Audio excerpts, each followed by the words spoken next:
Hebreus capítulo 12, versículo 14 até o 17.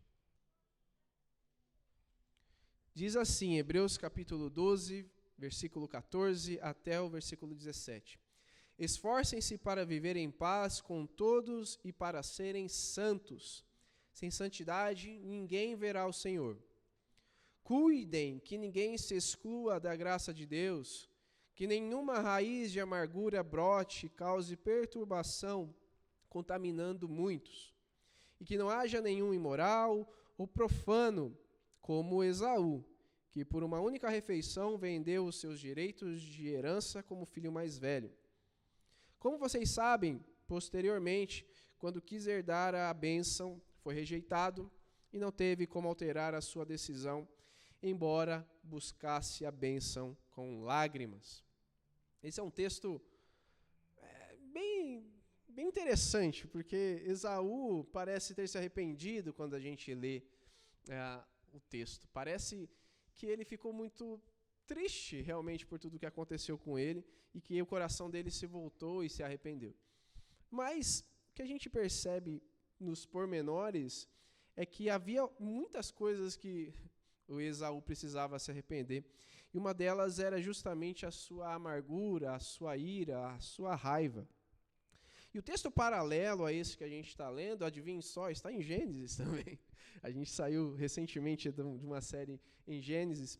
Gênesis capítulo 25, 26 e 27 vai descrever essa história da rixa entre dois irmãos, que antes mesmo de nascerem já estavam em contenda um contra o outro. O que às vezes a gente esquece de olhar com bastante atenção é que Deus havia feito uma promessa, antes mesmo deles nascerem, dizendo que antigamente a tradição dos povos antigos era que os filhos mais velhos governassem a família, carregassem o nome da casa, que ele fosse aquele que daria continuidade à descendência da sua família, do seu pai. E era assim, o filho mais velho tinha esse direito. No entanto, Deus havia dito para os pais, tanto Isaac quanto Rebeca, que ele seria, então, no caso, ele seria governado pelo seu irmão mais novo, que era o Jacó. E o que acontece é que Rebeca parece ter entendido melhor isso do que Isaac. Isaac ficou a vida toda tentando fazer Esaú ser aquele que carregaria a herança, a promessa de que um dia traria a descendência, afinal de contas, do Messias. E ele faz isso de todas as formas, ele procura fazer da sua própria maneira.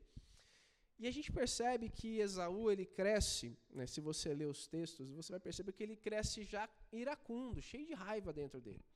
Ele é cheio de violência, ele é um cara inconstante, ele parece ser instável, impulsivo. Essa é a forma de Esaú agir quando a gente lê a história. Ele é um tanto que selvagem, assim.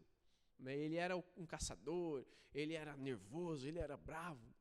É interessante que o texto que a gente leu diz que Esaú era um imoral, Aí está aí no versículo de número 16, que não haja nenhum imoral ou profano. A gente pode pensar que se trata de algo relacionado à vida sexual de Esaú, mas não é esse tipo de imoralidade que o texto está falando.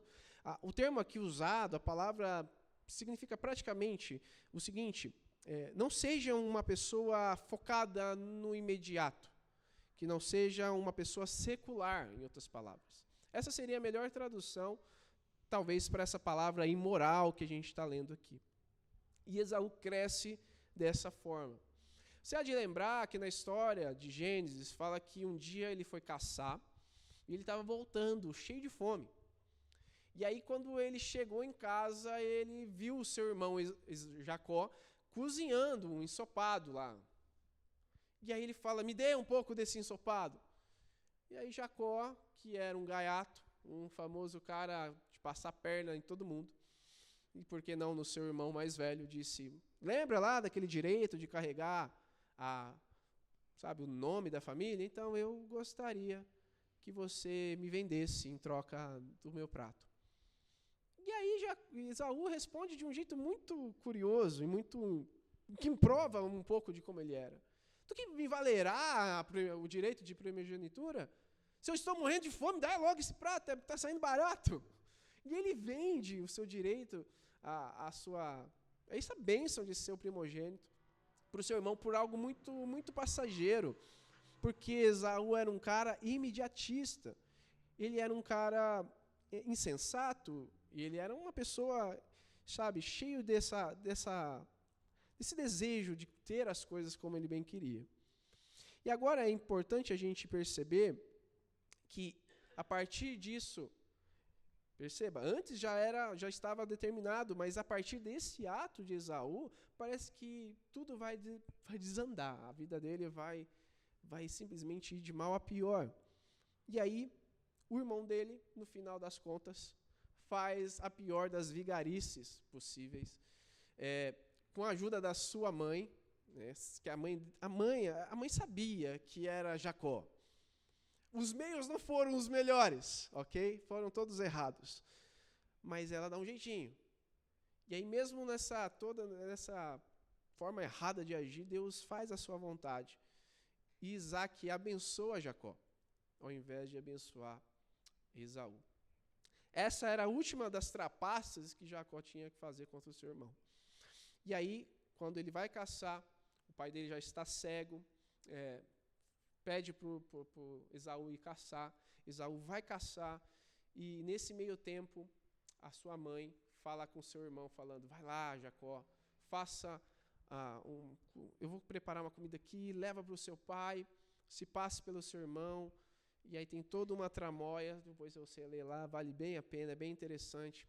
E o Isaac abençoa Jacó, chamando ele de Esaú em vários momentos, mas a bênção cai sobre Jacó. E isso deixa o Esaú extremamente triste. O versículo de número 34 do capítulo 27 de Gênesis vai dizer que quando ele ouve as palavras do seu pai dizendo que abençoou Isaac, ele grita alto e amargurado, cheio de amargura. E ele fala: não tem nada para mim, você abençoou tudo, né? E ele fala: tem, mas não é a mesma coisa. Isaac responde para o seu irmão, para o seu filho: o seu irmão levou a bênção. Mas o fato é que parece que Isaac, enfim, percebe que ele não podia lutar contra a vontade de Deus. Porque o ato de Jacó foi fraudulento, certo? Foi um ato bem, assim, enganoso contra o seu pai. Ele poderia dizer: não valeu, não. Não valeu. Vamos voltar aqui. Vou abençoar vocês, Esaú. Vou lá. Mas não é isso que acontece. Isaac parece que, enfim, larga mão da sua vontade, do seu ímpeto de tentar fazer a sua vontade própria. Só que, então, ele contém a sua raiva. Isaac deve ter ficado bravo com seu filho, mas ele conteve a sua raiva porque parece que ele percebeu algo que Esaú não percebeu. Porque Esaú, por sua vez, ficou amargurado, carregando ressentimento o tempo todo com o seu irmão, até um dia que ele já estava planejando matar o seu irmão. Então sua mãe avisa Jacó para ir embora, para fugir, porque Esaú está prestes a somente esperar o momento oportuno para matá-lo. E essa é a história de Esaú. Esaú é um exemplo perfeito de alguém ressentido. Esaú é um exemplo perfeito para essa temática da ira que a gente vai conversar um pouco. A ira, meus irmãos, é um pecado muito agarrado às nossas emoções. A ira, ela se agarra na forma como você está, no seu humor. A ira, muitas vezes, toma proveito de nossas faltas, nossas inconstâncias, de nossas frustrações. Você pode perceber que todas as vezes que a gente fica bravo com alguma situação, é porque as nossas emoções já estão todas tortas. E esse pecado, ele vem sorrateiramente, toma proveito dos nossos humores, das nossas emoções. Vocês devem ter visto nessa semana, pelo menos apareceu para mim nas minhas redes sociais, de um homem super forte, um ex-jogador de basquete, bem grandão, que desferiu 60 socos no rosto da sua namorada. Vocês chegaram a ver isso? 60 socos, cara. E olha só, a gente às vezes fica pensando, o que faz uma pessoa agir dessa forma? Senão uma raiva descontida e sem nenhuma razão. A ira, meus irmãos, é um dos pecados mais destrutivos e violentos que podem existir. É uma força movida a destruir. É para isso que serve a ira. E cá entre nós, todos nós aqui temos um tanto de ira dentro de nós. Nós pensamos que a ira costuma ser instintiva. É como se fosse o nosso próprio instinto de agir. Nós pensamos que a ira traz à tona o nosso lado animal, afinal de contas. O nosso lado mais primitivo e selvagem, como Esaú. Mas, meus irmãos, tudo isso que eu estou falando são os animais que agem assim. É os animais que agem por raiva, por instinto, propriamente dito. Nós não somos animais, ok? Nós não agimos por instinto quando estamos com raiva. Não é o nosso instinto que começa a gritar. Na verdade, quem mostra um pouco disso de forma bem interessante é um filme chamado Seven. Quem já assistiu esse filme? É um filme que o Morgan Freeman e o Brad Pitt estão lá estrelando. É antigo, 95 o filme. Mas é um filmaço, cara. E no filme tem um serial killer que ele mata as pessoas que ele acredita que são muito propensas a um tipo de pecado. Primeira pessoa que ele mata, inclusive, era um rapaz bem gordão, assim, que ele achava que ele era guloso. E aí coloca gula escrito no cara. E no último ato do filme, já vou dar um spoiler, ok? Desculpe, mas vale a pena mesmo, se você não assistiu, vale a pena. No último ato do filme, ele faz todo um esquema e ele meio que mata a esposa do Brad Pitt lá, dos principais do filme. E ele fala, ainda estava grávida a sua esposa. E aí ele fala, mas o que ela fez, né? O que ela tem de errado? E ele fala, não, nada, não é com ela o negócio. E aí ele explica que, na verdade, ele estava querendo provar que a ira era possível a ira ser manifestada em qualquer pessoa, os pecados podem ser manifestados em qualquer pessoa. E aí ele fala, então esse é o último dos meus 7 pecados, esse aqui é a ira, e você que vai cometer. É você quem vai fazer o ato criminoso de matar, e aí o Brad Pitt dá um tiro no bandido, e aí meio que acaba o filme por aí. Mas esse filme quer mostrar pra gente que a nossa ira, a nossa raiva, ela é movida por instinto, sabe? Mas o filme mostra melhor do que essas afirmações que a gente ouve. O filme mostra que, na verdade, a nossa raiva, ela é movida por aquilo que a gente ama. Se você ama algo e você sente que esse algo, essa coisa está sendo ameaçada, você sente raiva quando ela está ameaçada. Você sente ira quando algo parece ameaçar o que você mais ama. E esse filme é perfeito nesse sentido. Por definição, a ira, então, é destinada a tudo aquilo que ameaça aquilo que amamos. Tudo aquilo que a gente mais preza, a ira é voltada contra aquilo que ameaça. Olha, meus irmãos, a verdade é que se nós pensamos que nós não temos raiva de nada, de nenhuma circunstância, pode ser que signifique que nós, então, amamos muito pouco as coisas. Vamos dizer em outras palavras, coisas que você ama pouco te deixam pouco nervoso. Coisas que você ama muito te deixam muito nervoso. Coisas que você não ama nem sequer te irritam. E a gente precisa parar para pensar um pouquinho nisso, meus irmãos. Porque, em outras palavras, você é tão raivoso quanto é amoroso. Você fica com raiva quando aquilo que você ama demais está sendo ameaçado, e aí é isso que é a raiva. É isso que a raiva se baseia, é isso que a ira se baseia, em proteger aquilo que você ama. E eu quero que você pense um pouquinho sobre isso. O que será que você tem amado bastante, ao ponto de sentir raiva, ira, ódio talvez, se algo está atingindo aquilo que você ama? Quero que você pense, será que a injustiça que há no mundo, isso te deixa nervoso ou não? Quando você vê uma injustiça acontecendo. Talvez isso te deixe um pouquinho incomodado, mas nervoso, será? Agora, pare e pense, se alguém toma um pouco proveito do seu tempo, sabe? Fala lá, vamos marcar um café e não vai. como você se sente? Você fica com raiva, pouca, muita raiva?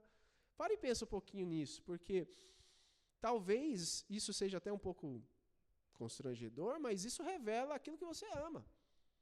Nós sentimos raiva demais por coisas tão pequenas, por coisas tão medíocres, de outras palavras. A gente fica com raiva quando a gente pensa que alguém pensou algo sobre nós. A gente sente raiva quando alguém parece que olhou diferente para a gente. A gente chama isso de ranço, às vezes. Mas isso é um tipo de amargura, um tipo de ira que a gente vai nutrindo dentro da gente, e a gente nem sabe a razão exata, mas é isso que eu estou te explicando. É porque você ama demais a sua reputação, é porque você ama demais o seu tempo, é porque você ama demais a forma como as pessoas te veem. Enfim, tantas e tantas outras circunstâncias. A gente, às vezes, sente muita raiva com coisas que não deveríamos. A gente não sente raiva quando o mal acontece na esquina da nossa casa, mas a gente sente raiva quando nossos planos são rompidos, quando nós perdemos alguma oportunidade, quando as pessoas parecem tirar proveito da gente sente raiva de verdade quando essas coisas acontecem. Então pense o que você tem amado de verdade, o que você tenta defender com unhas e dentes. Pare e pense nisso um pouquinho. Agora eu quero também dar um adendo bem interessante. A ira nem sempre é pecaminosa. A Bíblia vai falar várias vezes isso é muito importante, ok? Por exemplo, quando Deus fica com raiva, e a gente vê Deus muitas vezes na Bíblia com raiva, ele está errando, ele está pecando. A Bíblia fala que Deus ele não é filho do homem para que minta, e nem pecador como nós. Na verdade, ele não tem nenhuma variação de trevas, não há nada de ruim no que ele faz. Tudo que ele faz é bom, excelentemente bom. Perfeitamente bom. Então a raiva dele é boa, o que é estranho para a gente, porque a gente aprendeu culturalmente, talvez, que a raiva é algo ruim, que a raiva por si só é algo maligno. Mas não é bem assim. O texto de Efésios diz que para a gente se irar, mas não pecar, para a gente não colocar o sol sobre a peneira, a nossa ira ali sobre o sol, em outras palavras, não ficar muito tempo com raiva, porque isso dá lugar ao diabo. Ou seja, é possível se irar e não pecar, mas também prova para nós que o pecado, a raiva, aliás, ela nos ajuda a pecar mais facilmente. O texto não fala, quando você estiver muito feliz, cuidado para não pecar. Embora a gente possa pecar estando alegres, viu? Mas é mais difícil. Agora, com raiva, com a ira dentro do coração, parece que o diabo tira proveito disso, e é muito perigoso para nós. Por isso, meus irmãos, vamos aprender isso. Nem sempre a ira é pecaminosa, mas precisamos tomar cuidado. E como eu disse, como ela nem sempre é pecaminosa, a gente vê Deus se irando, e ele se ira contra o pecado, porque o pecado está destruindo o que ele ama. O pecado começou a corromper a criação, o pecado começou a destruir nossas almas, e é por isso que Deus odeia o tempo todo, ele sente raiva e ira do pecado. E aí, meus irmãos, a gente precisa parar para pensar que realmente existem algumas ocasiões em que irar-se é a melhor das escolhas. Nem sempre, ok? Mas em algumas ocasiões. Eu vou dar alguns exemplos, você pense se eu tenho razão ou não, mas pare e pense. Você vai para defender a sua família, o que você é capaz de fazer? Defender a sua família. Estou falando alguém que você não conhece. Que provavelmente, se a gente passar alguém passando um aperto por aí, a gente não faça nada. Mas defender o seu filho, talvez ainda pequenininho, defender o seu neto, alguns já estão nessa fase, defender a si mesmo, por que não? Aí a gente precisa ter alguma forma de ser irado. A Bíblia às vezes até revela para nós algumas situações em que a falha em se sentir com raiva é, na verdade, um pecado, porque nós temos uma falha em amar. E ele fala isso em alguns textos, inclusive, proféticos, dizendo que muitos se acomodaram, muitos ficaram assim, dando de ombros, dando de braços cruzados para situações do indefeso, do pobre, da viúva, mas que não deveria ser assim, que isso deveria encher o coração deles de indignação e de raiva pelas pessoas passarem por situações como essas. Então, meus irmãos, sim, é possível não pecar se irando, e é melhor em algumas situações sentir raiva, sim. Mas se as coisas que nós amamos, em última análise, não são realmente importantes, então nós vamos descobrir que a nossa raiva, na verdade, nos leva a servir amores que nós não deveríamos amar. Nós vamos descobrir que a nossa raiva, na verdade, é um escravo, está em uma prisão de forma servil a tudo aquilo que não deveríamos ter em nossos corações. A raiva é sempre uma maneira que nós encontramos para amar aquilo que nós queremos defender. Eu quero que você pense um pouquinho se essas coisas te deixam com raiva ou não. Talvez você olhe para a sua vida e fale, não deveria estar aonde eu estou. Tal como Esaú, que olhou para trás e disse, meu irmão passou a perna em mim, eu não deveria ser assim, eu deveria ser um abençoado. Eu quero que você pense se você, por exemplo, pensa assim, se eu fosse casado, as coisas seriam diferentes. Eu estaria bem, eu estaria, sabe, com a mente tranquila, e não estou casado e eu sinto raiva disso.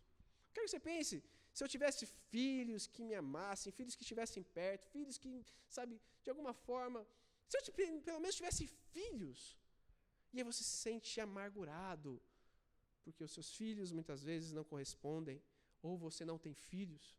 Eu quero que você pense se talvez isso te deixa nervoso.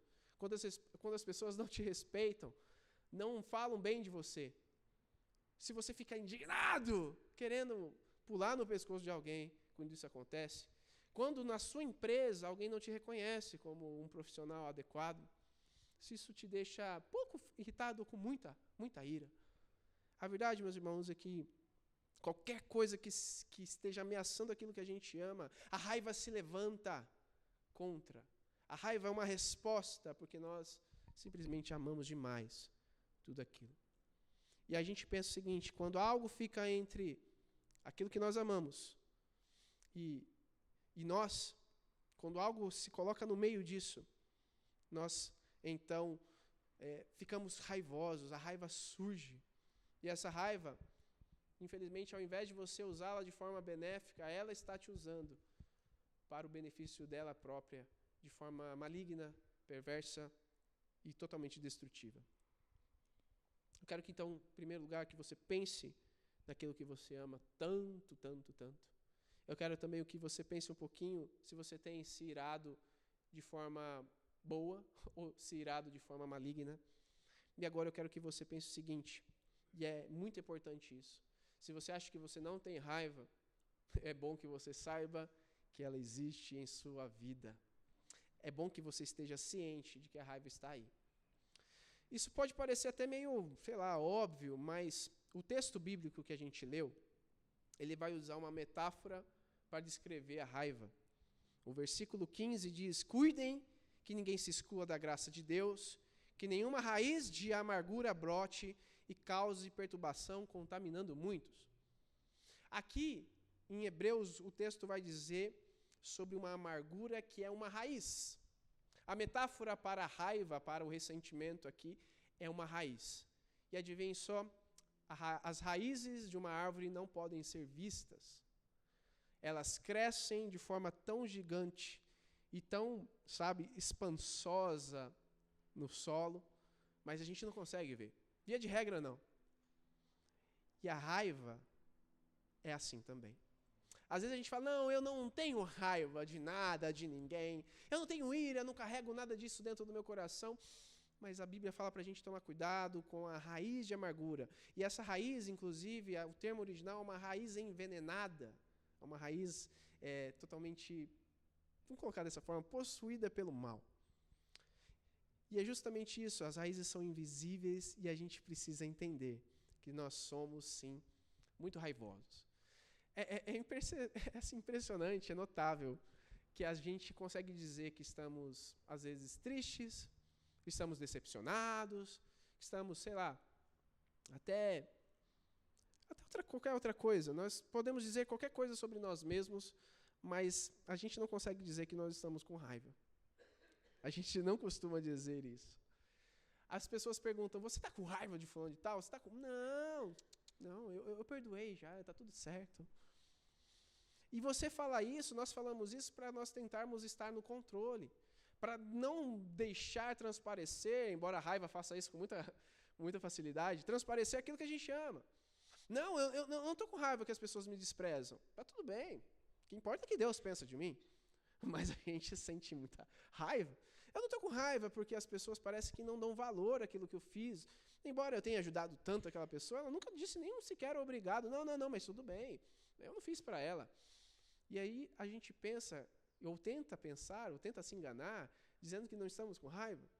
Mas a verdade é que existe uma raiz crescendo no mais profundo da nossa alma, do nosso coração, e ela é agarrada em nossas emoções. E, infelizmente, você descobrirá que essa raiz está te contaminando. Por mais que você tente ter controle sobre a raiva, na verdade, a raiva que está tendo controle sobre você. E nós precisamos aprender o quanto antes que é melhor revelar a nossa raiva, lançá-la fora, do que deixá-la dias a fio dentro do meu coração. Você pode fazer isso nas suas orações matinais, nas suas orações diárias. Deus, eu estou com raiva de fulano de tal. Para que nós possamos ter paz com todos, como o texto nos ensina. Deus, eu estou com muita raiva mesmo. Mas o Senhor é o juiz, não sou eu. Eu lanço fora a minha raiva. Deus, eu não posso viver com ela. Não posso habitar com tanto ódio dentro do coração. É a melhor coisa que nós podemos fazer.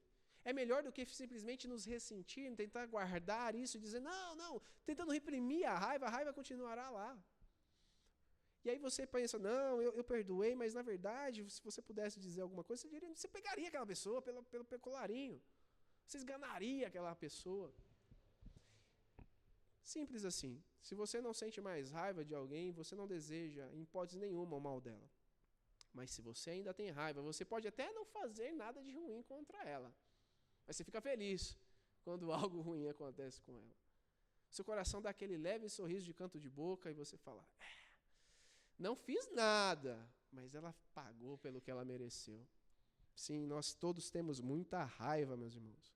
Quando nós somos cínicos, adivinhe só, é uma amargura dentro do coração. Nós pensamos, não, que isso?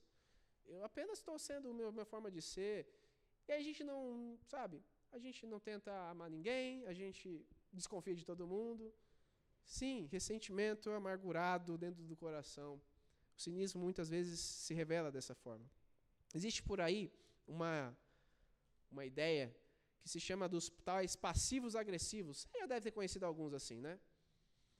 Falando é amável, né? Falando, mas você percebe que tem um ataque ali nas falas, tem algo, tem um desejo de atacar. E muitos de nós somos assim. Está em todas as partes, meus irmãos, a raiva está em todos nós. Sim, eu estou falando com vocês. Eu estou falando da gente. Nós somos assim.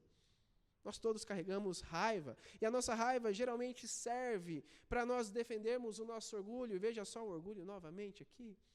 A nossa raiva, ela serve para defender nossa reputação, defender nossa agenda, defender sempre, não os problemas, não o mal, não o pecado, mas a nossa raiva serve para simplesmente destruir as pessoas.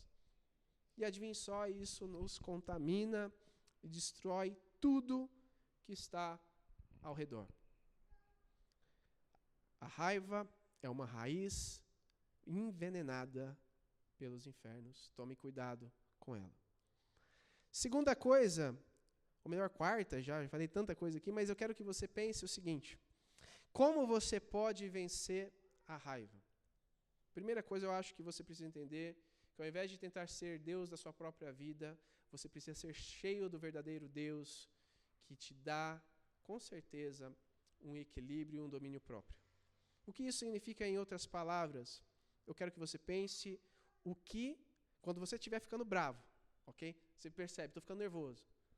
Eu quero que você se pergunte, o que eu estou defendendo, afinal de contas? O que é que eu estou amando ao ponto de defender? Eu quero que você lembre, eu quero dar um exemplo aqui que é um pouco diferente, é outro personagem bíblico. Você lembra da história de Jonas? Jonas é contado para as crianças.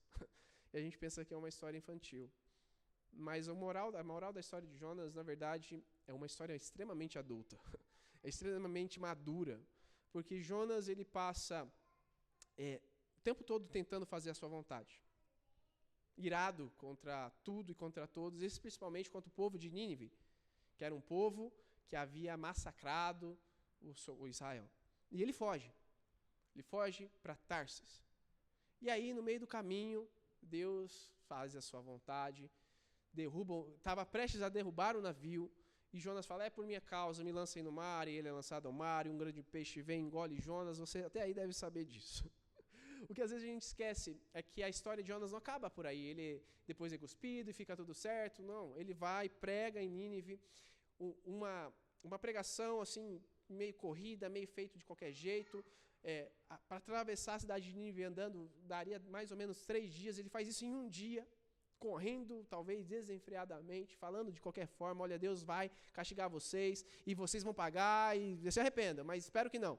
Em outras palavras, ele disse mais ou menos isso, porque no final da história de Nínive, de Jonas, Nínive, ela se arrepende, inclusive até os animais fazem jejum, Nínive entende, nós fizemos o que é errado, e aí Jonas, ele vai para cima da montanha, e ele estava esperando que Deus lançasse o fogo em Nínive, porque ele conhecia 2 coisas. Ele conhecia o coração dos ninivitas, e ele pensava, os ninivitas são maus, são ruins, são pessoas perversas, eles já não vão se arrepender. Então ele subiu no alto da montanha e ficou esperando. Só que não aconteceu nada. Nesse meio tempo surgiu uma árvore que dava cobertura para o calor na cabeça de Jonas, e ele ficou feliz pela árvore, lá pela planta, e ele ficou alegre com a planta, ele amava aquela planta. E aí, no dia seguinte, a planta morre. E Jonas fica indignado. Onde já se viu? O que a planta fez? Ela não fez nada para merecer isso. Ele fica nervoso. E ele começa a ficar bravo, não com as situações, mas com Deus. E aí ele sabe que assim como os ninivitas eram difíceis de perdoar, Deus é uma pessoa perdoadora. E aquilo que era tão exuberante no capítulo 2 de Jonas, agora era algo que ele detestava. Por isso que eu não queria ir para Nínive, porque eu sabia que o Senhor é um Deus longâmino, um Deus bondoso e perdoador. Sabia que se eles voltassem os olhos para ti, no menor das reações, o Senhor voltaria para eles e os perdoaria. Por isso eu não queria ir. E ele estava defendendo uma planta, mas Deus ensina para ele que ele deveria defender coisas melhores, que ele deveria sentir raiva por outras coisas e não por uma coisa tão banal. E aí no final da história, Deus faz uma pergunta, é razoável você se sentir assim?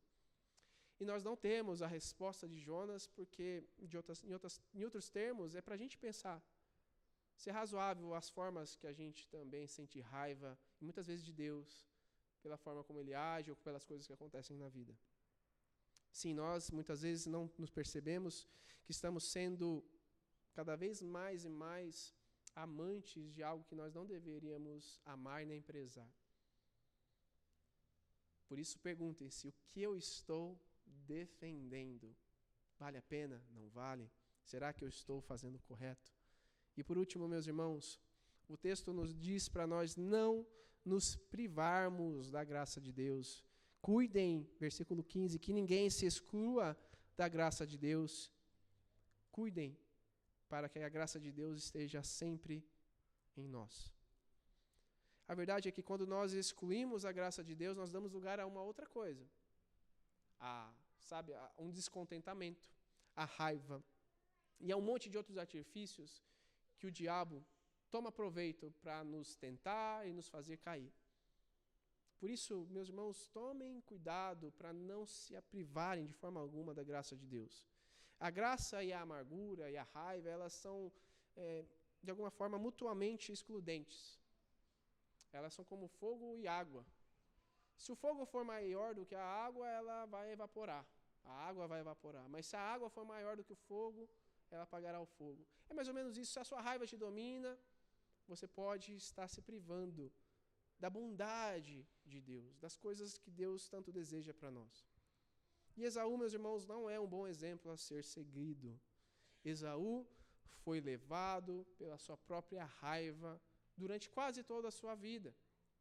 Ele foi assim amargurado e ressentido por longo período da sua existência.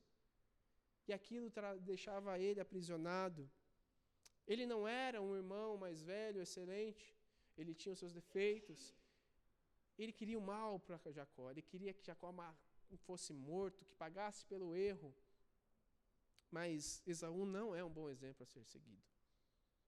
Talvez você pense, a raiva compense, a raiva vale a pena, sentir ódio, sentir amargura, ficar ressentido, tudo isso vale a pena. Não vale, isso te corrói por dentro, isso te contamina. Eu quero que vocês sigam outro exemplo, muito melhor. Olhem para a cruz e observem. O que vocês veem lá? Vocês veem um homem esbravejando contra as pessoas. Você vê um homem dizendo, vocês irão pagar por tudo que vocês estão me fazendo. Vocês veem, por acaso, que ele está ali sentindo raiva dos seres humanos? O que vocês veem quando vocês olham a cruz? Eu digo para vocês, meus irmãos, a gente vê a ira mais implacável destinada a Jesus. A gente vê a raiva mais desmedida e incontrolável de Deus contra uma pessoa. E naquele mesmo instante, a pessoa que mais odiava o pecado se fez pecado por nós. E Deus Pai é incapaz de olhá-lo de frente, de olhá-lo nos olhos, porque Jesus naquele momento havia se tornado a pessoa mais desprezível, mais odiosa aos seus olhos, porque Jesus carregava sobre si o pecado de toda a humanidade e Deus detesta o pecado. É isso que a gente enxerga, ele carregava em si o pecado de toda a humanidade e o Pai sentiu prazer em esmagá-lo. Isaías capítulo 53 diz isso, e foi do agrado de Deus moê-lo e fazê-lo perecer. E às vezes a gente fala, nossa, é força de expressão. Não, isso aqui é uma verdade. Porque naquele momento Jesus era o objeto mais detestado, a pessoa mais odiada que Deus poderia ter. E aquela pessoa que defendia o que é justo e santo, grita no alto da sua angústia. O que ele grita? Pai, amaldiçoo todos eles, pois eles me fizeram um mal e eu estou aqui carregando o pecado deles, e eles ainda tiram sarro, eles ainda não querem saber, eles são pessoas odiosas e asquerosas, por isso, malditos sejam todos eles para todo sempre. Não é isso que a gente ouve. A gente vê Jesus bradar do alto da cruz, tetelestai, que significa está consumado, está pago. E o ato mais odioso e mais raivoso da santa ira de Deus também é o ato mais magnífico da sua graça, do seu amor, da extensão da sua paciência, do seu desejo extraordinário de fazer paz conosco, para que nós pudéssemos, enfim, conhecê-lo de verdade. Foi através do ato do nosso Deus, daquele ato feito em santa ira, na mais incrível graça, que nós podemos vencer também todo ato perverso, todo sentimento, todo pecado da ira em nossos corações. Eu quero convidar você a orar mais uma vez comigo e se preparar para esse momento onde nós festejamos e celebramos a vitória de Jesus sobre a raiva, sobre o ódio, sobre a violência do mundo e em nossos corações.